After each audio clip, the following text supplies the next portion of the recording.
Looks a little different than yesterday morning.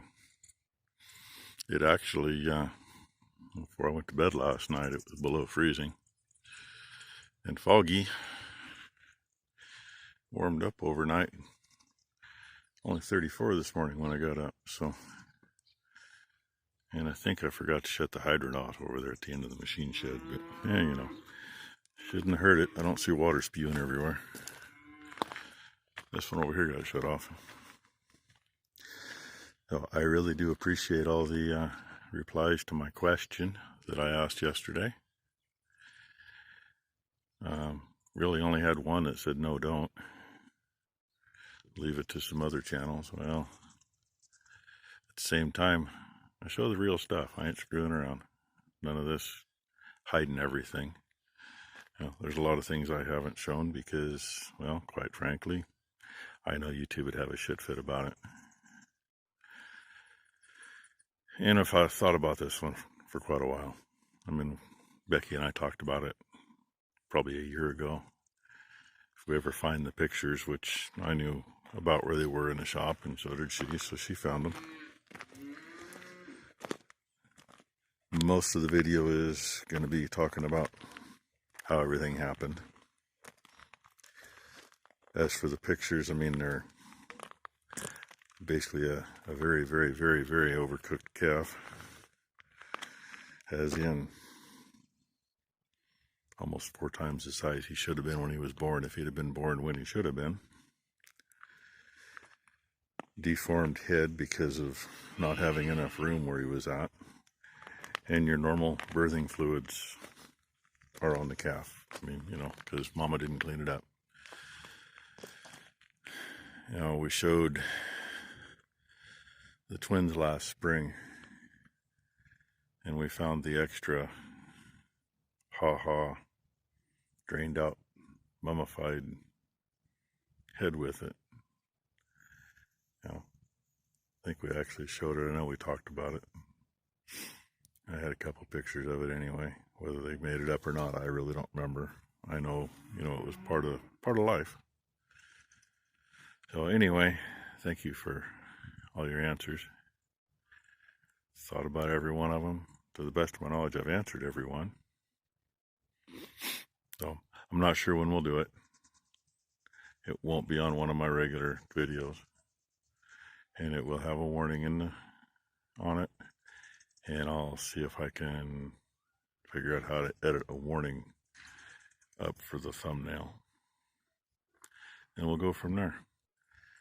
And yeah, number one's here this morning so she can feed. Probably should try to get some manure out of here, but yeah, we just won't bed too far that way. And if we can get some out, we can still get it out of the storage and do that pretty much year round if we can get out. That's like 2.5 bales so far. I had a pile here that was up to the middle of the screen, all broken shit from up there. This is like 45 minutes of work. Getting it down without putting it all in the feeder and then getting it out there. Trying to save the solid bales, because if they're broke here along the feeder, I can get them completely into the second section there, where the big gate is to the right, and into the next section a little bit. And I don't think we're going to make too much difference spreading in here if we do end up getting some manure out before too long. And you can see there's still some leftovers from last time that aren't completely full of crap. Happy cows. Didn't get the whole barn done, but kind of hard to get it done when you're dealing with a bunch of broken frickin' bales.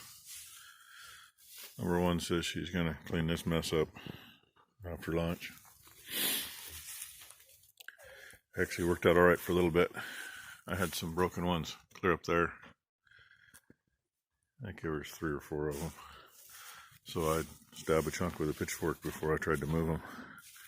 And she stood right down here with that pitchfork, and we just transferred, so she was able to actually throw some out here. I threw, just about to that cow's butt. Strip right in there, I was able to throw from up above.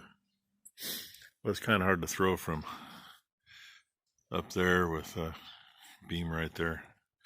Makes for a small window. But for the most part, I got a little bit of cleaner stuff. I don't want to spread too much because, we still want to get this cleaned out. And I don't want to waste much. Something I've been thinking about this year where we're not full in here by any means. If it's going to be cold, it's going to be a pain in the ass. Because normally this barn will be full to the roof and at least out to that second pole, which fills in a lot up here and insulates a lot. When the wind blows, it doesn't blow all the heat out of here. And we're in a part of the country that pneumonia can be a real issue most of the year. And knock on wood, you're right, I'm going to do it. We don't have much trouble with pneumonia. And I figured it out quite a few years ago. A lot of it is because their heat stays down in here with them. But when this tall part of the barn is not filled up, all their heat leaves. And yeah, it is what it is. So anyway, I'm going to grab some lunch.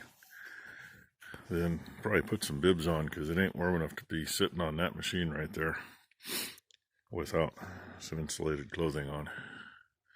And a good pair of gloves. Well, I just loaded a load of manure. And now I'm needing some JB Weld